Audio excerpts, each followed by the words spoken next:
চারটি হারাম নাম কখনই রাখবেন না। কয়টি হারাম নাম? চারটি হারাম নাম। এই চারটি হারাম নাম যদি আপনার সন্তানের থাকে এখনই পরিবর্তন করবেন, তা না হলে কঠিন বিপদের মধ্যে পড়ে যাবেন। আমরা আমাদের সন্তানদেরকে অনেক ভালোবাসি, আমাদের সন্তানরা আমাদের অনেক মহব্বতের। কিরকম মহব্বতের? একটু যদি সন্তান অসুস্থ হয়, হাসপাতাল মাথার উপরে উঠে যায়, মাথার উপরে উঠে যায়। সন্তানকে যে করেই হোক ভালো করতে হবে। বিশ্বনবী সাল্লাল্লাহু আলাইহি সাল্লাম বলেছেন, সাবধান, সন্তানদেরকে তো মহব্বত করেন, অনেক কিছু করেন, কিন্তু আল্লাহ রাসূল সাল্লাল্লাহু আলাইহি সাল্লামের হাদিস, সাবধান, এই চারটি নাম কখনো রাখবেন না। কয়টি নাম? চারটি নাম। যদি থাকে তাড়াতাড়ি পরিবর্তন করতে হবে, কারণ কিয়ামতের ময়দানে প্রত্যেকটি মানুষকে তার নাম এবং তার নামের সাথে তার বাবার নাম জুড়ে দিয়ে ডাক দেয়া হবে। আপনার নামের সাথে আপনার বাবার নাম জুড়ে দেয়া হবে। এরকম নয় যে আপনার নাম ধরে শুধু ডাকা হবে। আপনার নামের সাথে আপনার বাবার নাম জুড়ে দিয়ে কিয়ামতের ময়দানে আপনাকে ডাকা হবে। আপনার নাম কি? তোফাজ্জল হোসেন। আপনার বাবার নাম কি? মোহাম্মদ আলী। আপনাকে কি তোফাজ্জল হোসেন বলে ডাক দেওয়া হবে?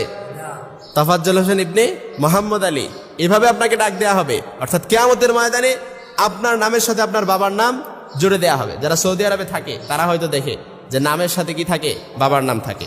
ইসলামিক রাষ্ট্রগুলোতে এরকমই নিয়ম কানুন। হয়তো আমাদের দেশেও যদি ইসলামী নিয়ম কানুন থাকতো, আমরাও আমাদের সার্টিফিকেটের ভেতরে আমাদের নিজের নামের সাথে বাবার নাম জুড়ে দেওয়া হতো। এই জন্য সন্তান জন্মদানের পর প্রত্যেকটি বাবা মায়ের কর্তব্য হচ্ছে, দায়িত্ব হলো সন্তানের উত্তম এবং সুন্দর একটি নাম সিলেক্ট করা। সুন্দর একটি নাম সিলেক্ট করা। কিন্তু আমরা কি করি? সন্তানের এরকম আজগুবি নাম রাখি যা কোরআন হাদিসের ভিত্তিতেও নাই, এর কোনো অর্থও নাই।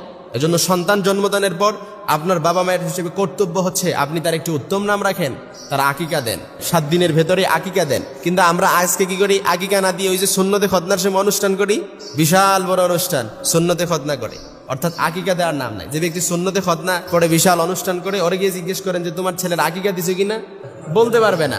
এজন্য বাবা মায়ের এই বিষয়ে খুব দায়িত্ববান হতে হবে যে সন্তান জন্মদানের পরে আপনার যে আপনি খুশি হয়েছেন, আল্লাহ তাআলা আপনাকে একটা নিয়ামত হিসেবে দিছে, আপনি উত্তম একটি নাম রাখেন, কোরআন সুন্নাহ ভিত্তিক নাম রাখেন, ভালো কোনো আলেমের কাছ থেকে একটি নাম সিলেক্ট করে নিয়ে আসেন যে আপনার সন্তানের কি নাম রাখলে আপনি আখিরাতেও কামিয়াব হতে পারবেন।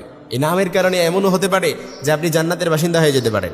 কাল কিয়ামতের ময়দানে যখন আপনার ছেলের নাম আবু বকর সিদ্দিক যখন আপনি না রাখলেন, কিয়ামতের ময়দানে আল্লাহ তাআলা যখন অর্ডার করবে যে আবু বকর সিদ্দিক হিসেবে কে আছো, তারে জান্নাতি হিসেবে ঘোষণা করবে, তখন এমনও হতে পারে যে এই নামের কারণে আপনার সন্তানও জান্নাতি হয়ে যেতে পারে।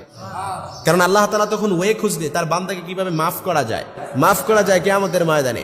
এজন্য প্রিয় ভাইরা, আমরা যেন আমাদের সন্তানদের উত্তম নাম রাখি। আল্লাহ রাসূল সাল্লাল্লাহু আলাইহি সাল্লাম 4টি নাম নিষেধ করেছেন যে কখনো এই 4টি নাম রাখবে না। আবু দারদা রাদিয়াল্লাহু তাআলা আনহু থেকে বর্ণিত, বিশ্বনবী বলেন, কিয়ামতের ময়দানে প্রত্যেকটি মানুষকে তার নাম এবং তার বাবার নাম ধরে ডাকা হবে। আবার অনেক সময় আমার নাম আমরা নাম ব্যঙ্গ করে ডাকি, যেটা কবিরা